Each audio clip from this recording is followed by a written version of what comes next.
Well, hello there. Welcome to Always Off Brand. We take e-commerce, Amazon, D2C. I don't know. We throw the whole darn thing in a pot and we simplify it. We unfilter it. It's handcrafted. It's brewed. Scott Oshman's my name. I am joined today by the great from North Carolina. From her kitchen, I can hear the banging. I can hear Brad Brucker in the background. Yeah, he's decided it's a great time to make breakfast. Haley Brucker of the news. They can hear everything you're doing. It's fine. I like it. It's good background chatter. When I first started podcasting, Something About Nothing, which is still going, by the way, after 9 years, we did it at a bar. And the ambiance, the background, little clinking of the thing, it was awesome. Yeah, anyway, it makes Haley, it seem a little more less sound box, or what do you like, a recording studio. Yeah. I like it. Tell Brad Brucker he's fine. In fact, what's he serving today? What's I don't know. Let's see, Matt. What are you making? It looks like some granola or something. Yogurt parfait. Yogurt. Oh, yogurt. Yes. If you could come to my house, because so my wife it's not specifically the Achilles surgery, but it's like, not to get into medical talk. Jesus Christ, we are skewing so old. It's unbelievable. It's not the weather, so it's fine. Well, we were talking to the weather before we started. Anyway. My life has been turned upside down, okay? The poor woman, she's as irritated as anybody because she cannot do anything. If she had the surgery on Monday, she literally can't do anything except crutch herself to the bathroom. That's about it. She has 6 weeks in a boot, can't drive, by the way. It's her right foot. You're talking to Scotty Uber, otherwise known as the Scoober. It's the Scoober. I am the Scoober. But anyway, I'm a hot mess. Amazon's screwing me this week. Man, they're just doing me dirty this week, Haley. Well, yeah, ASIN suppression. It's wildly frustrating. But you never told me, is your ASIN still suppressed? Oh yeah, no, it's kind of. It's the light is flickering back on this morning. We did the delist relist thing, that's our first. We have a whole protocol. This happens again. Wait 48 hours, relist it again. Most of the time, again, we'll Amazon nerd here for a second, but. Most of the time, it's because the manufacturer and the brand they say they're screwing us and they're inaccurately matching us. But most of the time, it's an actual match because they're selling it somewhere else. In this particular case, the Great Spangler Candy Company is so controlled. That's not the case here. Amazon is matching some attribute bullshit. Anyway, that's it. You went to have you tried the Hail Mary email to Dharmesh? Oh, we're believe me, we're Dharmeshing, we're everything else. Then we've actually inquired to get a SAS, which costs money because those are expensive. So Amazon's getting the point. It's a big brand. I bet they could. No, it is. But the funny thing is, we go through all the stuff. We're gonna wait 2 months to get somebody, and you hope they're good. And then once you get them, they're going to change in about 2 weeks. Yeah. Anyway, my 31-year marriage, boy, it has been touch and go because I've been working in the office sort of when I can. Mm-hmm. And then I got the 3 dogs. I mean, I'm telling you, it is a sitcom in my house right now. Anyway, that's enough for me. I'm already obnoxious and exhausted. Our guest is in the weight room, just shut up. Nobody cares about your wife and your stupid life. Look, my cat can give you a thumbs up here. She has. That is good. We are on the YouTube, ladies and gentlemen. It's relatively new on the YouTube. Go to Always Off Brand. You can search it right there. By the way, FeedSpot's top 100 retail podcasts. We're in the top 5. We did move up to 3. Bad news yesterday. Bad news. I hate to break everyone. We're back down to 4. Oh, what? I would love to know how this algorithm works. Me too. But it's an unpaid. I have to repeat that. It is unpaid. Yes. Anyway, Haley Brucker, we'll get to our guests. I've used up all of the chit chatter patter time, and I apologize. Okay. But you're good. You look fabulous in your hat, listener. She's in her dining room. She's got a beautiful picture behind, a little red. Looks like a studio background. Just the dining room, nothing fancy. I do like our background. I know, I love it, and except for the typo, Scott. I don't know how I feel about that. We're unflittered. Unflittered. I'm thinking about going with that because we'll be down in Palm Springs. Just God, in a couple of weeks. I got so much stuff to do for that right now. That's also adding to my weight. All right, let's bring our guest on. I'm very excited about this because I've gotten to know this gentleman. Let's start the music. Now you can hear it, right? Now you can hear it. Oh, yeah, there it is. Oh, yeah. Let us settle in. Ladies and gentlemen, boys and girls, joining the program today, he's got not one, but two great podcasts. He has Practical and Tactical. He's got the great Brain-Driven Brands with Sarah Levenger, which I am lucky enough to be producer Scotty on. He is the vice president of marketing for one of the hottest brands in the universe. I have learned so much from this cat. I'm going to bring him to the YouTube stage. Ladies and gentlemen, boys and girls, Original Grain, VP Marketing, Nate Legos. That's his 75th Red Bull, and it's like 8 o'clock in the morning. What's going on? Yeah, I just got a new pallet shipped to the house.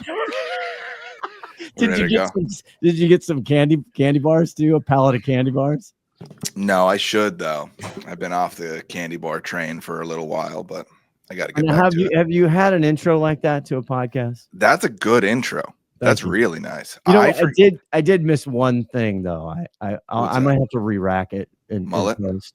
The mullet, and I was gonna say he's extremely young for his career. I'm very young. Level. Thank you. He's very young. Thank you. Yeah.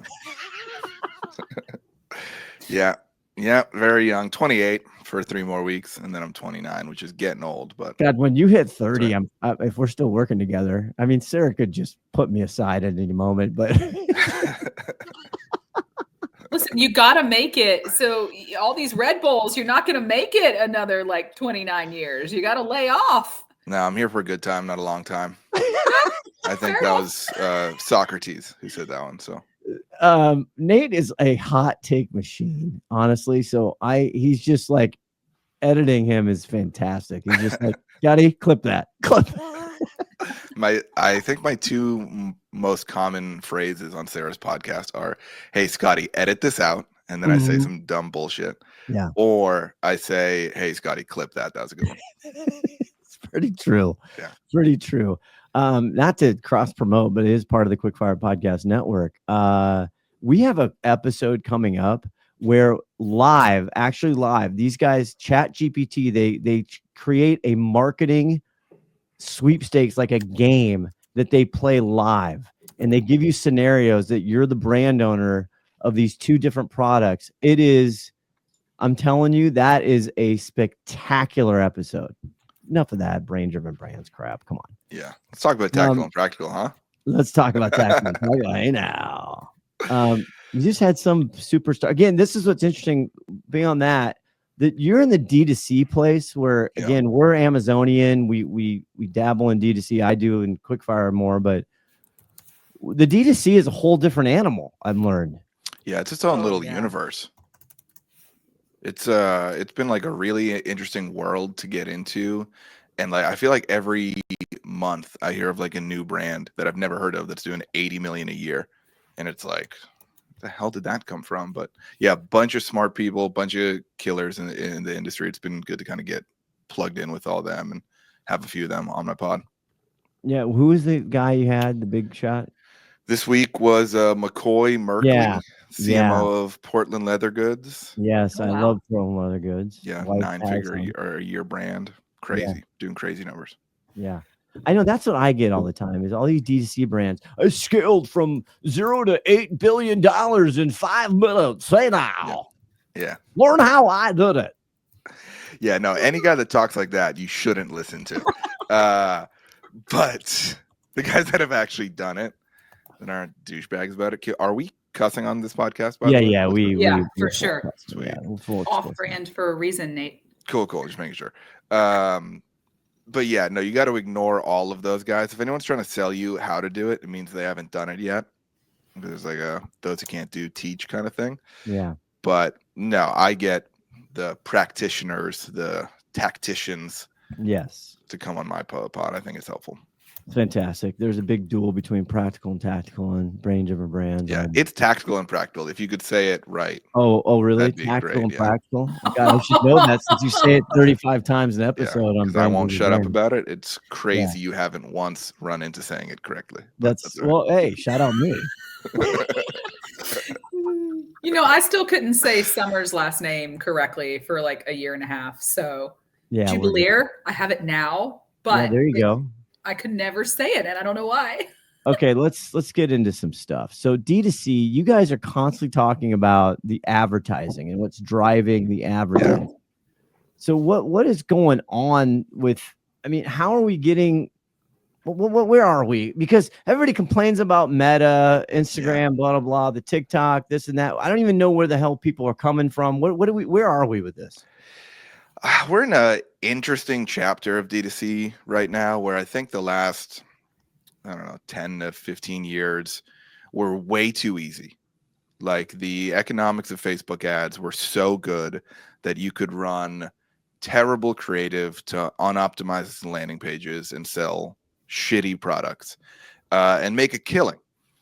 And I think kind of the age we're getting into now is like the day of reckoning for a lot of these brands, where you actually have to be good at this shit. You actually have to produce a product that's quality that people will want. And then you have to truly understand why people are buying it and create persuasive content in order to get people to buy it. So to be honest, that's why I think most people are complaining right now. Like I like, for us, Facebook ads are still crushing. They're going to take up, 80 to 90% of our total ad spend this year. Wow. It took up 93% of our ad spend last year. We had our biggest and best year ever. So I think a lot of the complaining going on right now is cope from people that aren't building great brands. So hearing that Meta is one of your largest spends for advertising, do you feel like that's because your audience is of that age range that is the Facebook user? Or do you have a wide array of, I don't know.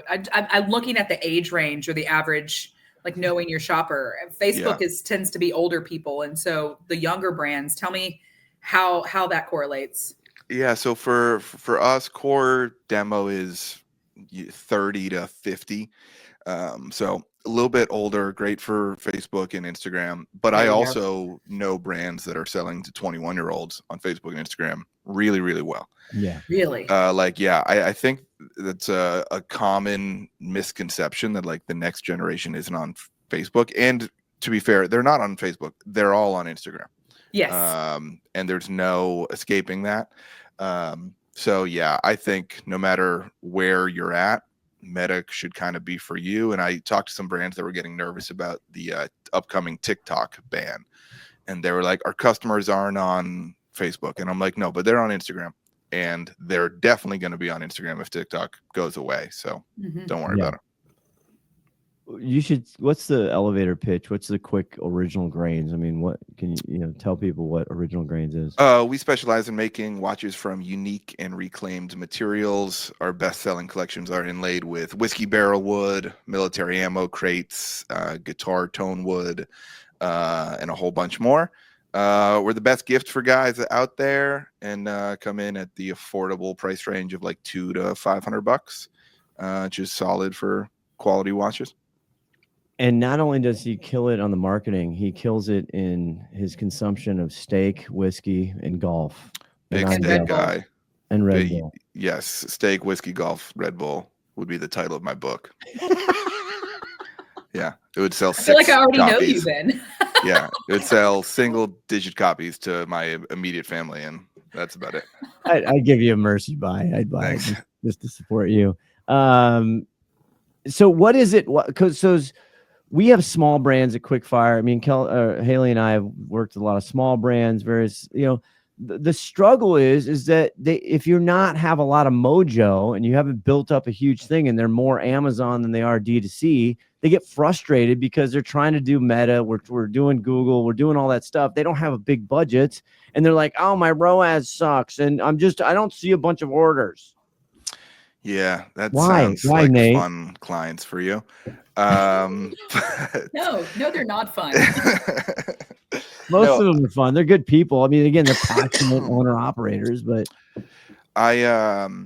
budget is like a real issue, and I think that is a real way that Facebook has gotten meaningfully harder. I think the barrier to entry is just higher. I tell people all the time, like I truly think it's easier to spend $1 million a month on Meta than it is to spend 100,000. And it's easier to spend 100K than it is to spend 20K. And what if I you're spending $5K? Is it like not even worth the time? it's just going to be slow. Like for us, when we launch a new ad campaign or a new set of creatives, I want to see that campaign spend 50 grand before I really do anything, before I evaluate it, before I know what's working, before I make tweaks to it. So if you're only spending 5 grand a month, it's just going to take time. And that's where I think people get sucked into like over optimizing. They want to make changes weekly when they're spending $1 grand a week. And it's like, you just don't have enough reliable data to really make tweaks. So I always tell people, like, set your budgets early on at a budget that you can tolerate for 60 to 90 days and basically do nothing. Like, just as long as they are functional, as long as, you know, you have the right links in there and it's sending traffic to your website, give it time to kind of learn, work on the other areas of your business, work on CRO, work on increasing your AOV. Now that's conversion rate optimization and average order value. We break down all that. Thank you. Are we not doing acronyms on here? We can. We'll just break it. We just got to tell people what it is, because a lot of people actually don't really, unless you're in this world, you have no idea what we're talking about. True. Sorry, don't mean to throw my corporate jargon at you. It's my bad. You're so highbrow, Nate. Jesus. Yeah, I'm very. Come down to our level. I'm a fashion executive, you know. All right. So you told us the majority of the D2C ad spend is coming from Meta. Is that where the majority of your sales are coming from? You know, with the shopper journey, I feel like it's really changing in 2025, especially with retail expanding. People are back in the stores. And so how is that changing the journey, and what does it look like this year? Yeah, so we had a big retail presence pre-COVID. We were in like Belk and Macy's and like a bunch of big stores. Yeah. So you're not D2C only. We are today. Okay. But pre-COVID had a pretty big retail presence. COVID killed all of that, and then since then we've been on a great growth trajectory where we're selling out a product constantly. So selling to retail at lower margins hasn't made sense. But this year is the first time we're reevaluating it. We are looking at like real specialty stores that kind of fit our niche. We're looking at like Boot Barn. We're looking at some of the Western cowboy stores that make sense for our customers. But our customer journeys often start on Meta. But because of our, $300 price point, our customer journeys are long, and we see a lot of touch points from paid and organic social media. We got to email and text them a few times. We're doing a lot more with influencers these days. We do a lot of work with YouTube creators that create content around the niches our products line up with. So I'd say like a lot of our kind of first touch points and awareness is certainly coming from Facebook, and a ton of, direct conversions are too. But overall, our customer journey is a long one. So do you feel like that's going to change for D2C only brands this year? I don't know. I don't like to make predictions, but what I'm seeing. Oh, come on, you love predictions. You're nonstop making predictions. What are you talking about? You think so? I think I make observations. No, you do. You basically you're the hot take master. All right, then prediction this year. I think brands are going to start looking back to retail. I think brands are going to start to look towards other ways of selling product. I mean, e-com's not going anywhere. E-com is going to continue to grow. Facebook has gotten more expensive. Amazon has gotten more expensive. I'm sure I don't need to tell you guys that. Everything is more expensive. Yeah, like everyone's got their hand out trying to take some percentages here and there. So I think it's a time where in-person activations and events are becoming more interesting. One, I think just Americans in general are craving community right now. So we did a couple pop-ups at country concerts last year. We've got some more stuff planned this year with one of our partners, Jack Daniels, to do some IRL stuff, IRL in real life. And he's got the hang of it. So yeah, I think in-person stuff is coming back. Okay, but so the other thing is, we'll talk about this because we have a lot of Amazonians listening to this. Original Grain, and I've talked to you again briefly. I haven't really looked hard, but what you've had an on and off relationship with Amazon. I mean, why? I'm interested more in the why and what it does and what it doesn't do, because Amazon, frankly, Amazon, Walmart, Shein, and Temu are growing exponentially faster than the other sectors of core retail. If you take out auto and restaurants and gas, so this is where does that fit in here? Obviously, it's a premium, more higher priced product, but where are you there? Yeah, I think we have a bad like product. Everyone talks about like product market fit. I think us and Amazon have a bad product marketplace fit. The watch category is a real interesting one where you can go buy a Casio for $30 that tells the same exact time as a $80,000, AP or, Rolex or Richard Mille. It's a crazy category where you can spend as much money as you want to. Seems like the watch brands that are killing it on Amazon are sub $150. Which, to be honest, is just not something we want to compete with. It's not something we want to be associated with. We're also just not going to win that competition. Like, we are, I always say, like, our brand is like in a niche of a niche.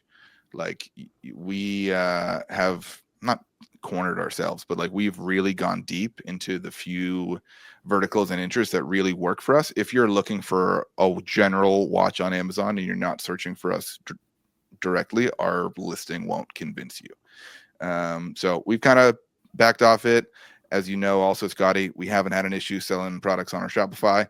Right. We've been selling out a bunch, so it's like, there's no need. You haven't been forced to do this, right? But marketplaces right now are like they're the hot thing. They're what's growing the fastest in many different categories. But I could say the same thing. Shopify's earnings report, like, they're absolutely killing it. Same thing with Meta. They're killing it, even though they drive us crazy and they're frustrating. Well, they're killing it because they raised ad costs on us. Yes, that is true. I know. I forget the exact numbers, but it was something like ad inventory grew by 6% and ad revenue grew by 15%. And it's like, how'd they do that, guys? They raised the prices of ads. Like, well, the same thing on Amazon, right? So Amazon broke the 50 billion burger. They reported out for Q4 of 24, and the full year is like $56 billion in ad revenue, and it's still a baby because that's mostly sponsored products ads. So there's no display in there, all this other stuff. So then there's the whole retail media network, which is just talk about a hype cycle. I mean, it's like that and AI are competing for hype cycle, when really the truth is, like, two people do most of the business there in retail media networks. Yeah. And most of the big retailers outside of Walmart and Amazon, they're trying to figure out what the hell to do, because it's just massive margin. They make huge dollars. Yeah, well, I mean, we're talking about all this stuff, and I just wanted to chime in here as usual. It's the morning, and I have my coffee, and again, my daily ritual. I just go back to the Manhut Studios. Got a little different view. You can actually see Manhut Studios, and I reach for my Magic Mind. I mean, there it is. The YouTubers are seeing it. I'm going to open it up, and I take it with my coffee every single morning. Why? Why do I do this? Why do I do this? Well, they talk about this 7-day challenge, right? About how if you take Magic Mind for 7 days, and you gotta see what it is. I mean, I've been taking it for hundreds of days. I mean, I don't, I don't need 7 days. I got more than 7 days, is really the truth. Okay, so hold on, taking a sip here, listener. Oh yeah, I mean, you can have it you can go back and forth with your coffee. You can. I mean, I don't know. I don't really pay attention to that, but I'm just sipping coffee again, listener. It's a great read, isn't it? Hearing me drink, it's fantastic. So here's the key, kids. Number one, I don't even remember what they've got. This is scientific, okay? The ingredients are tested by third party. This is the pure gold stuff. All of the nootropics, I don't know how they say that, but anyway, it's all, I have attention problems, okay? And I also am just so much more focused. I just have it every single morning. I don't drink energy drinks. I'm a 1 cup of coffee guy. In fact, I was trying a new routine. I've talked about this habit book. And so I'm trying in the morning, I'm trying to do my meditation. I got to do all this stuff. And I go on and off the wagon, believe me, okay, on the stuff I need to do so that I can function and be focused and not be just all over the place. But Magic Mind helps me. Okay. So I have the new routine in the morning. I do that. I come in here, I drink my coffee, I have my Magic Mind, and it extends the caffeine. Okay. What's the benefit? If you're like me and you have 7,000 screens coming at you, and I have an 8-tab rule on my browser, which I consciously have to actually click out and tell myself a story. Don't worry, it's not going to matter. I can do history if I really want that tab. Okay. Because I can't handle the input. I can't listen to 2 things at one time. I can't read 2 things at one time. I am a 1-track pony. And I'm telling you, Magic Mind, I don't know. It just makes me feel like I'm in the zone. I'm in the zone. Today's a day we record on Fridays. I actually got a lot going on. We got a lot of prep for e-tail spring. I got calls. I have a presentation. I got a lot going on, and I can't afford to be distracto boy. I can't afford to all of a sudden scroll on my phone and wake up like 15, 20 minutes later and go, oh yeah, I forgot what I was doing. Okay. I have a legal pad here. I'm old school. I can show the listener. I have lists. Okay. I don't want to lift the whole thing up because I have lists of stuff. Okay. And that's why Magic Mind works for me. And a bunch of the Faithful 48 have actually taken this and they love it. Why wouldn't they? The biggest thing is also, they have a guarantee, no risk guarantee. Okay.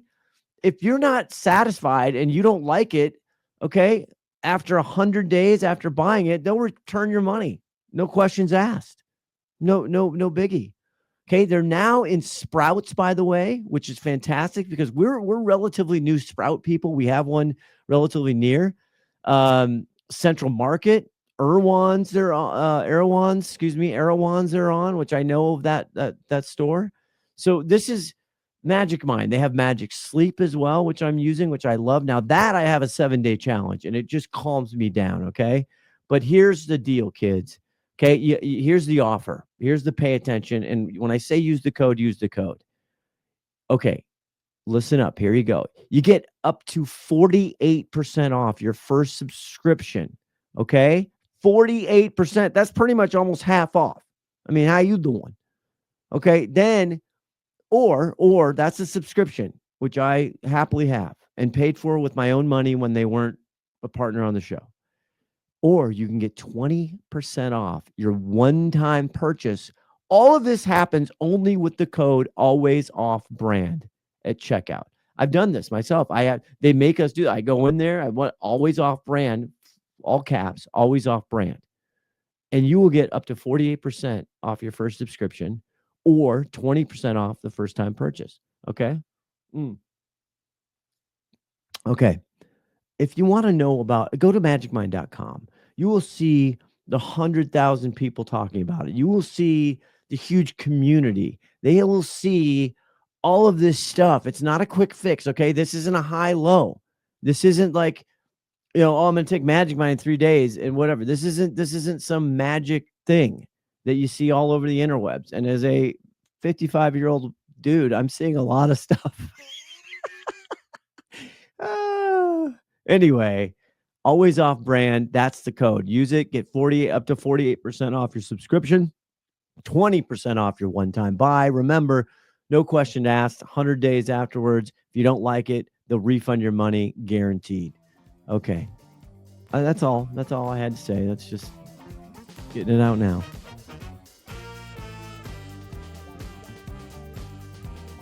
This is Dominic Miserandino, CEO of RetailWire.com, and you're listening to Always Off Brand. All right, we're back. Nate Lagos, ladies and gentlemen. So static ads. So those ads that are just little pretty pictures there. I mean, you and Sarah talk obnoxiously about this, the psychology of these ads and what works and what doesn't. The volume. Should I have 47 creatives? I just went through this myself where I couldn't say no fast enough. They had already, the barn, the horses out of the barn. They already tried them, and then they were upset because they didn't feel like anything worked. And God, it's just simmer the fuck down, people. Can I just say that out loud? Yeah, by the way, the whole industry. Down. Literally just chill out. Yeah. My heart rate is 180 right now because of the Red Bull, and I'm still calmer than most e-com executives. And that's a problem. That's a problem. That gets this sound effect. Yeah. Yeah. It's insane. It's insane. I think some of the things that people are doing right now, launching thousands of ads, is like, what are we doing? Like, what on? Like, how bad are you? At the wall. Yeah, how bad are you at creating ads that you think you need to launch 1,000 to find a winner? And they're going on to like, well, let's throw shit at the wall and see what sticks. You're gonna end up with shit all over your wall. Like, yeah. So static. That doesn't sound like fun. That doesn't sound I like fun. By the way, I'm weaving in a new way to get our Magic Mind sponsor in. I'm just drinking it during the episode and I'm going to tell you, always off brand. That's the code. You get 20 off on a subscription. You get up to 48% off on your first order. 100 days guarantee. Give your money back. Magic Mind, focus, stress. There we go. Go ahead, Nate. Statics. I'm just going to drink and pub at the same time. What do you think of this? Way healthier than Red Bull. I'm going to see what other topics I can go on and just see how many times you yell statics at me to get me back on topic. Yeah. But statics though, right? But follow statics. The fucking show notes, you idiot. I go, yeah. Statics. I love static ads because they're cheap and easy to produce. And you can test messaging and concepts so much quicker without investing in video production. So for us, like we do run video ads, but the video ad is the 11th one we create after we get 10 winners of the same concept, the same messaging, the same offer in a static, because at that point it's like, hey, we know this is going to work, so I don't mind investing my employees' time and effort to go create the video, which is going to take 30 times longer than it is to create a static, because like, well, at least I know the messaging, the content, the offer, all that works already. So now it's not a risk to invest in video. But if you're testing messaging and offers in videos, I think you're wasting so much fucking time. It's insane. Like, I think that's one of the biggest misses in creative strategy right now is focusing on video. You're just not going to be able to test and get reliable answers quick enough. And you're going to waste a ton of production time and money. Nate, but that's what videos. We know people are watching videos. That's known, but they're watching them for 3 seconds. And if they don't already know about your brand, if they don't already know the message or the quality or anything that you're trying to convey, you're right. In that first 3 seconds, you can't completely download all of that information to a new to brand customer. Yep. I mean, like, look at anyone's video average playtime on Facebook. I haven't seen one that's better than 4 seconds. Yeah, 3 seconds is out. I've always heard that is the average. Do you feel like that's still true? Yeah, probably. And like for me, I think because our content feeds are now full of videos is even more of a reason to go a different direction, because you're not going to create better videos than the viral creators that are on my TikTok feed. You're not as good at it. Okay, so let me tell you this playbook. Oh, Nate, what are you talking about, bro? I got I'm paying 10 grand, whatever. I'm paying thousands of dollars a month for these influencers. They're creating my quote organic social, and I'm using those best ones and I'm creating ads into those. What do you think of that? Is it working? One. And two, have you tried the alternative where you get in Canva and rip out a bunch of static ads quickly? Because like we tried to do that 3 years ago. And we spent a lot of money on creators. We spent a lot of time managing them and giving them revisions, and still didn't get content that I thought was really strong. And then the ads consistently lost to what me and my guys were creating in Canva and Photoshop quickly. So, I mean, first of all, and this is the underline of everything I say, if you're doing something opposite of what I'm saying and it's working, awesome. Do that. I'll shut the fuck up. But if you're looking for answers here, I would go with the safer, less time consuming route. Like I think that's something that doesn't get talked about in our industry. My job as the VP of marketing is to sell out of all our product with as little budget and as little work as possible. Like, we're supposed to be efficient here. Like, I think efficiency in workflow and efficiency in time is something that people don't talk about, but like, you need that to run a good organization. Okay, so great transition there. God, you're so professional on this podcast. It's unbelievable. Yeah, executive. I'm a fashion executive. You are. You're so big time. Just remember the little people, will you, Nate? Just remember us down here. He's flowing the mullet right now. It's looking. You've only been working on that for 9 months. Which shout out to you. It's really starting to come in. Yeah, thank you. It's really coming into its own now. I'm starting to get looks in public. I went through a weird phase with it, where there was like a 3-month period where every guy I saw wanted to fight me just on site. And I got into a lot of weird confrontations. Are you serious? Yeah, but I think I've turned the page a little bit. Now I'm getting like respect nods from guys that usually wouldn't like. So listener, you can't see Nate. Now I record Nate every week, and a lot of times you're wearing a baseball hat. You're wearing a hat with which again accentuates the growth of the mullet out of the hat is the reason to grow the mullet, to be honest. Like, that's the best look. I've got one cowboy hat already. Another's on the way. I'm very excited about that. If you want to hear more about Nate's cowboy hat, listen to Brain Driven Brands. Yeah. I'm sure on Tactical and Practical, you mention it 1,000 times. I wear the cowboy hat on Tactical and Practical. Oh, well, you got to get your this morning. You got to get your cost per wear down. That's because I got a headrest on this that doesn't fit, but I record my podcast outside at my barn sitting on a stump, so I don't have a headrest to interfere with the cowboy hat. You have a barn? We need to talk. Yeah, I just bought a farm a couple months ago. Nice. Yeah. Haley, by the way, listen to this week's or last week's episode. There's a lot of chicken shit talk, which I think you would. I heard you say livestock is dead stock. I did listen yesterday. Oh, okay. Thanks a lot. Thanks for getting the listen. Okay, Nate, let's get back to you.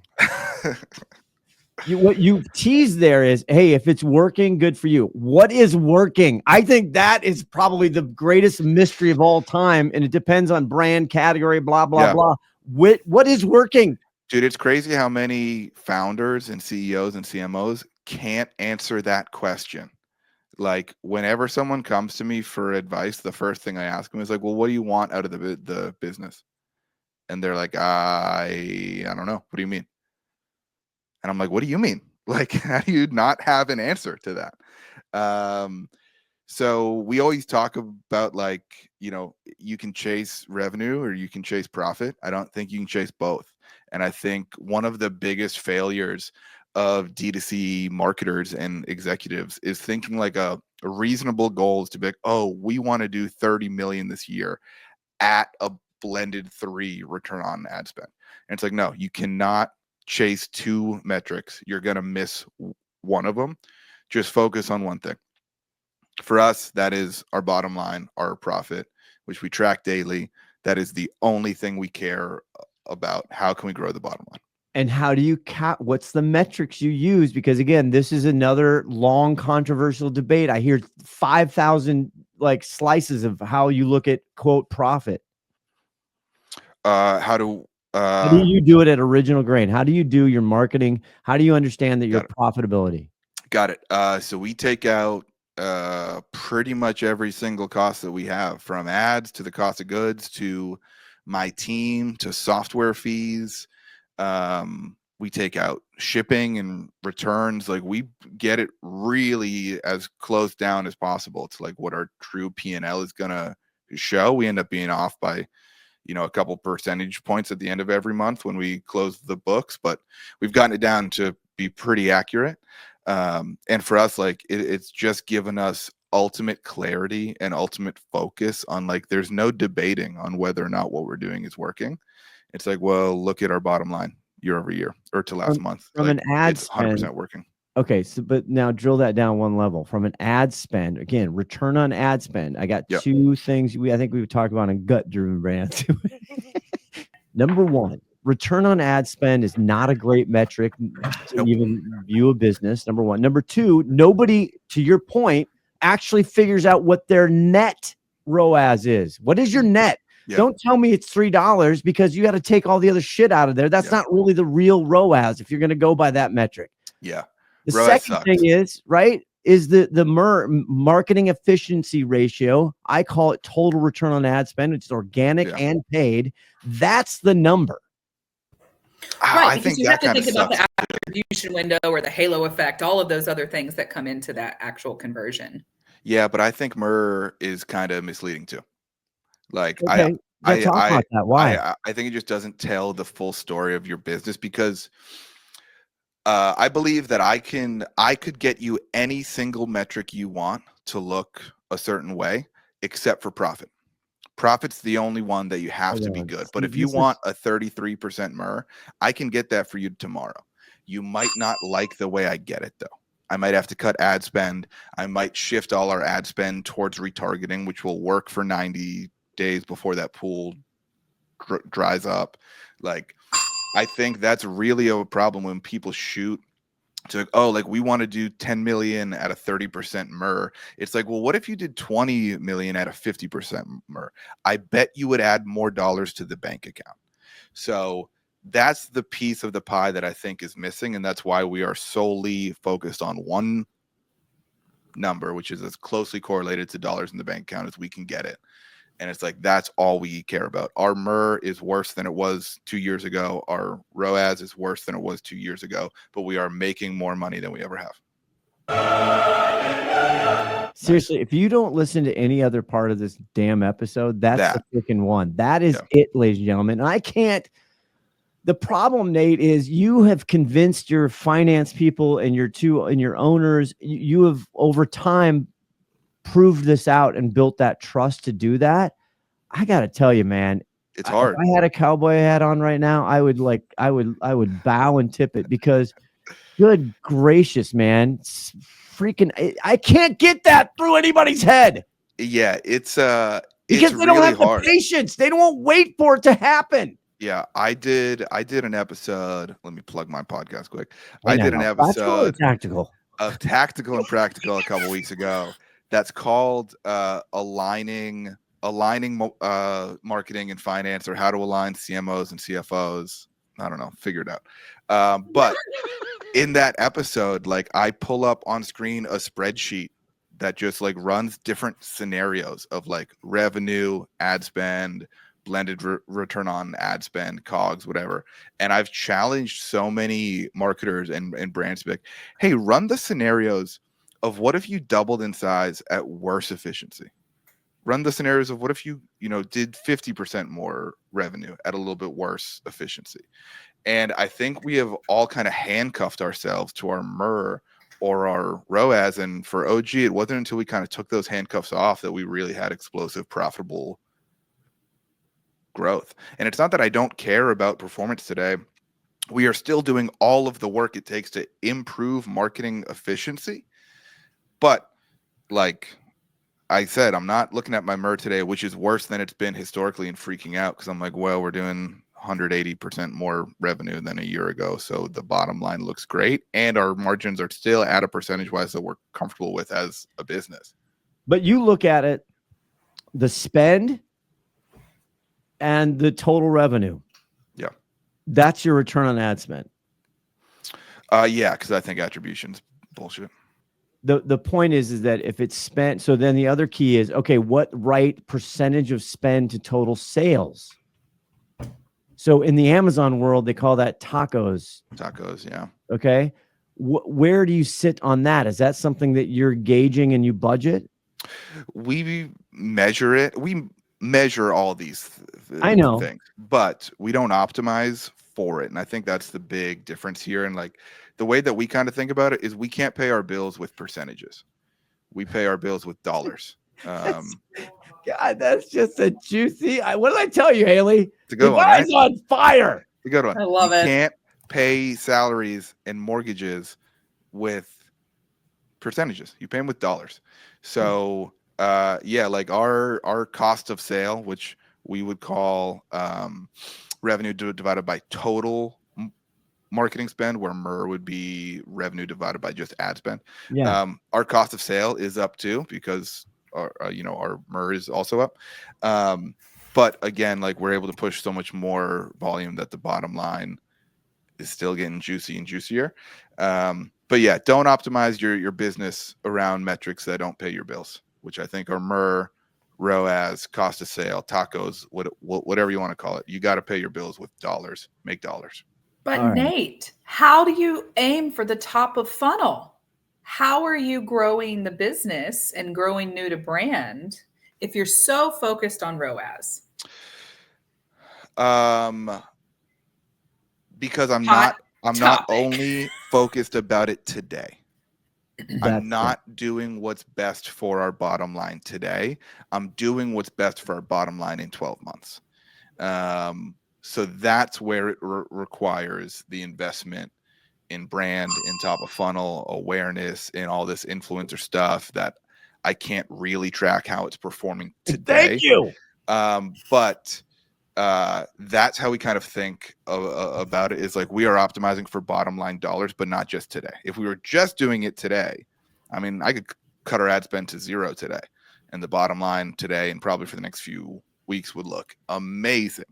But then by April, we'd be like, oh shit, like, we are not making any money. This is not good. But this is what I call, again, there's the two modes, right, of profit, profit and sales. Yeah. I call it, we got to go buy traffic. So, Yep. but the problem is, unless you had a certain dollar amount of, basically you have a threshold of cash flow, capital, whatever, and you have a long-term view and you have everybody bought in, you can't afford to buy traffic. So a lot of small brands can't afford top of funnel, in my opinion. And this could be Amazon centric. I don't think it is. But you have built over time, slowly, looking at the long range view. Nate, is that fair? Well, you're going to go buy traffic because you know that traffic. First of all, you have a long sales cycle. You have a high premium brand. You know that if the more I keep buying traffic and I keep getting better traffic, it's going to convert at some point. Yeah, so a couple things on that. Yes, we are now to a point where, like, we are going to invest more in what we would call brand building this year than we ever have. And it's all stuff that I know I will not be able to calculate ROAS on this year, but it's stuff that we believe is going to get us future awareness and traffic and affinity towards our brand. But I believe even with a small budget and with a new brand, you can still focus on long-term metrics. Like, for us, we don't advertise every watch that we have on our website, because not every watch produces great repeat purchase rates. So a way that, like, we're optimizing for future dollars today, it's like, I'm only advertising the 12 watches that I know over the next 12 to 24 months mean those customers are more likely to buy again and again and again. So again, like, we can optimize for performance today, but it's balanced out with, this is also going to be great for the brand a year from now, because we're securing future orders for every watch we sell. See, I'm getting Sarah Levenger. She's going to be at Retail Boston. I'd love to get, again, Nate. So we need more in the Amazon and other retail media, and you get between, retail media buyers. They need this philosophy. They need this game plan. They need this playbook, because you got people who are just transactional trying to play this game, and it's frustrating for all. Yeah. This is where, like, I think this is where I think the industry gets it wrong, optimizing for ROAS or cost to acquire a customer. Because I don't want the cheapest customers. I want the highest value customers. And for us, that means selling slightly more expensive, slightly higher quality watches, which means our cost to acquire a customer goes up. But the ratio of contribution margin dollars that customer will produce over the next 12 months is better than if I sold them a cheaper watch at a cheaper CAC today. So that's lifetime value metrics, but you're looking at a 12-month horizon, or even maybe 18 months or what have you. Yeah. Yep. We're running. And you said CAC. I've just got to say it. It's cost of acquisition. That's what CAC is for those listeners. Thank you. And when we talk about LTV, lifetime value, make sure it's a realized one. Make sure it's real. I've seen some brands fuck up where they're like, oh, we assume our LTV is going to 5x in a year. And it's like, no, if you don't have data to support that, don't plan for that. That's why dollar Shave Club was bought for $1 billion and then did not work out for P&G at all. But I didn't know that. Yeah. Yeah. So They were this is the rise. optimizing for a Yeah, go ahead. 5-year LTV that didn't exist. Yeah. And P&G was like, yeah, that sounds good. Let's do it. And it did not pan out. They were caught up in the, again, shout out them, right? They sold at the peak. But this is also why digitally native brands like D2C brands, when they get to a certain point, they have to go into retail distribution because they can't handle the load. The cost, the acquisition cost becomes so high, right? And the conversion rate comes so high, they have to go to retail in some sense because they can't handle it profitability and it's not sustainable. So anyway, we're running up against time. I know you wanted to talk about gift giving holidays. Give me your summation of what the biggest problem is with people and what should they doing. Because we got a keyword game. I know you don't read the emails. It's fine. I sent you a whole flow of the show, but I have it open right now. Wow, do you really? That's impressive, Nate. Yeah. Crazy. We got a keyword game to play. Let's do it. But do you want a quick little tidbit about gift giving holidays? Do you? I could do it. It kind of goes into the conversation we're talking about now of like, yes, I'm optimizing for my bottom line, but not just my bottom line today. So one thing we talk about a lot and we practice internally is drastically increasing ad spend in the months before these gift giving holidays. There you go. That's so like the key. Our May before Father's Day, the bottom line does not look good. Our October before Black Friday and Christmas, bottom line does not look good. But at that point, we are looking at site traffic, new leads we're acquiring, making sure all those numbers are massively up year over year and in line with our ad spend. And then those gift giving times get much juicier for us. Again, just another way of like, you can optimize for your bottom line, but you can't be too short-sighted about it. I think that's the perfect spiel? way. Yeah. And you don't really use agencies, or you do use agencies, or how do you feel Nope, about don't that? like agencies. Yeah. Because again, I'm an agency person. Don't like most agencies. Sorry. Yeah, no, that's fine. No, it's fine because again, everybody's going to hate their agency and hate their 3PL. I talk about it all the time. There's a time and a place for agencies. We're not there right now. Right, but you laid out the points of why people have struggles with their agencies. Because if you tell the agency, I want this metric, they can do it. They will provide. It's a self-fulfilling prophecy. Whatever metric that is important to you, they will manipulate the machine to give it to you, and it's false. Correct. Yeah, that's why like whenever we talk internally about like, you know, CAC is getting high, ROAS is getting low, whatever, it's like I can make those metrics literally whatever you want. Exactly. Whatever you want them to be. That doesn't mean it's going to be good for the business. And I think that's where like a lot of e-com founders aren't good at understanding that. And if the founder doesn't understand that, the agency has no shot of doing what the business actually needs. So a lot of those relationships end up strenuous. But yeah, like if we were to use an agency, they would have access to the spreadsheets that my internal team does of like, this is what our bottom line is every single day. That's all we care about. Do stuff to make that number go up. There you go. That's a good way to end it there. We're going to be back with the game show sweeping the globe now, by the way. Huge in Australia, Germany. They love the keyword game. What's that keyword right after this?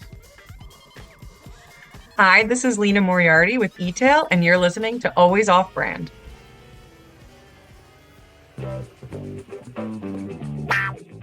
Finally, a game show nerdier than an Excel V lookup. It's time for What's That Keyword? Here's your host, Haley on the news. All right. Well, let's see if the Red Bull will give him wings to win this game today. Our lovely guest, Nate Lego, stuck around to play What's That Keyword? All right. If you're new here, I'm going to give you the rules and the regulations of the world's best keyword game. All right. I'm going to give you a product that is sold on Amazon.com, and you have to guess the keyword or keyword phrase that has converted. Little pro tip, might think out of the box. Okay. All right. Your first product is a bottle of Heinz mustard. Ooh. Heinz mustard. Heinz mustard. Well, go ahead, Nate. You have a guess? It can be Yeah. a phrase too, by the way. It doesn't have to be one can. word. You said out of the box, so I'm gonna guess the word condom, based on the fact that people meant to spell condiments and didn't quite get there. No? No, but I like your train of thought there. He's perfect for this show. Okay. All right. Scott, what you got? Summer's not I here to don't know. win, so. Hot dog, wieners. I don't know. Wait, what did you say? Hot dog wieners. Scott, you were so He was close, close. though. Am I really? You're so close. I was Condoms looking for for hot dog wieners. topping. Hot dog topping is what I was looking for. Fun Topping fact. is wild. And I will talk about this in my news article, in my news bit here in a second, but Heinz mustard or yellow mustard, but specifically Heinz mustard, has shown a 97% increase in search in the past week because of the Super Bowl. Yeah, so Heinz Nice mustard. job, Nate. You're 0 for 1, but keep going, buddy. I People believe in you. calling it a topping, by the way, is, I mean, savage. Like, what animals are calling hot dog toppings? Hot dog toppings. I don't know. Yeah, 1,400 people searched it last week Yeah. alone. I don't want to meet any one of them. Let me say that. How's that? All right, your next product is lavender massage oil. Oh, Smells okay. great. It's really oily. Lavender massage oil. Hey now. I don't even Come know on. where to go. Come I don't know what it on. could be besides massage oil. That wasn't my guess. You both are married. What might be? Ooh, I don't know. Valentine's I Day. mean, don't you Valentine's Day all? gift? Oh, Valentine's gift? All Is that right, it? Nate, that's what you got. Scott. Couples massage. Oh my gosh. I think this is one of the first times in history that we have a guest win the keyword game. He got Oh it. my I was looking for God. Valentine's gift. So Let's today go. is Valentine's Day as we're recording this. Yes.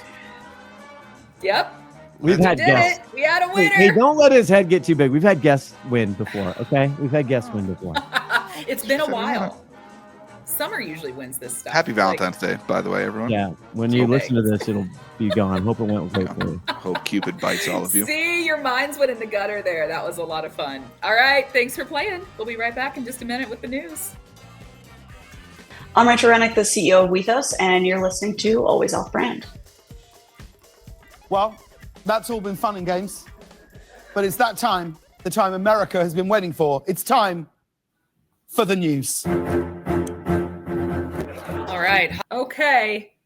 We have been following this TikTok saga since day one here on the AOB. So it's only fair that we mention what's going on with TikTok today. As we're recording this, I said it's Valentine's Day 2025. Apple and Google have decided to allow TikTok again on their app store. It's also allowed in the US again, okay. So it was only really not allowed for like a week, right? It was Well, completely no, it was like turned off 2 for hours. It was like Oh, it was right. hours. But if you deleted the app, then you couldn't get it back. But a lot of people already figured out the end around there by going to web browsers and what have you. Oh, see, I didn't know the web browser trick. Yeah, yeah. But I don't have TikTok anyways. So it was gone for a hot second. It's back now. The White House ban will not immediately be enforced. They're saying maybe it might be April now. But a lot of the other apps too that were blocked are also back.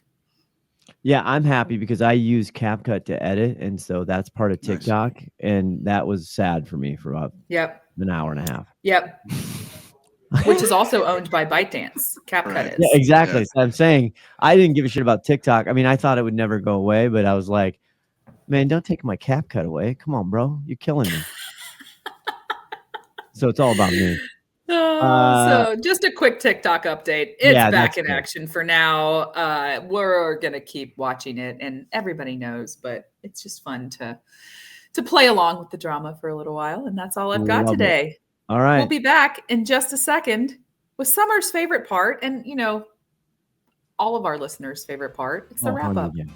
The wrap up kills. We'll be back. This is Julie Spear from Acadia, and you're listening to Always Off Brand. All right. The wrap up. Nate Lagos. What a character that cat is, isn't he? Oh my gosh, so smart too. Like I love just all of the nuggets that he gave us, and he looks at the bottom line, Scott.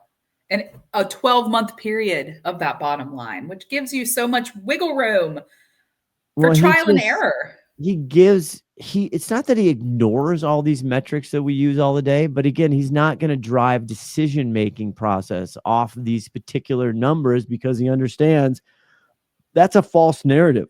If you get caught up in ROAS, if you get caught up in marketing efficiency ratio, which is basically the dollar, it's your organic and paid total revenue, right? It's the combination. So if I spend $1, what did I really get back between organic and paid? That's what that number is.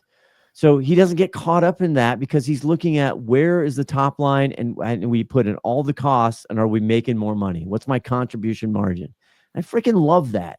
But you got to have the stomach and the canyons, the onions. And most people don't have it. They don't. Or they're so micromanaged by the finance team to say, look, we spent this without a return over the past 5 weeks. We've got to cut it back. And you can, that gives a lot of people a lot of limitations on what they can spend and what they can test. And then that long-term attribution, which we know is kind of bullshit here at the AOB, but it's better to look at the large picture. Well, we had Sarah Levinger on this show. I thought what she does with psychology and advertising and marketing and consumer behavior is phenomenal. I just said, let's do a show, whatever. And then I got to meet Nate Lagos, which is all back what this whole show is about. Why, Haley? It's the people, Scott. It is, because people matter. And you're listening to Always Off Brand. You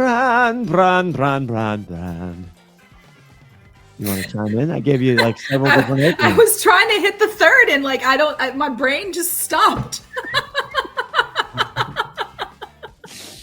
All right. Subscribe. We are a top 5 retail podcast. Actually, if you're new here, thanks for joining us. And hopefully we'll see everybody at Retail Spring 24th through the 27th. Tell somebody about us. All right. Bye. Toodaloo. Hey there, this is Haley from Quickfire, and they want me to read this so you know what this podcast is part of and how to find out more if you want.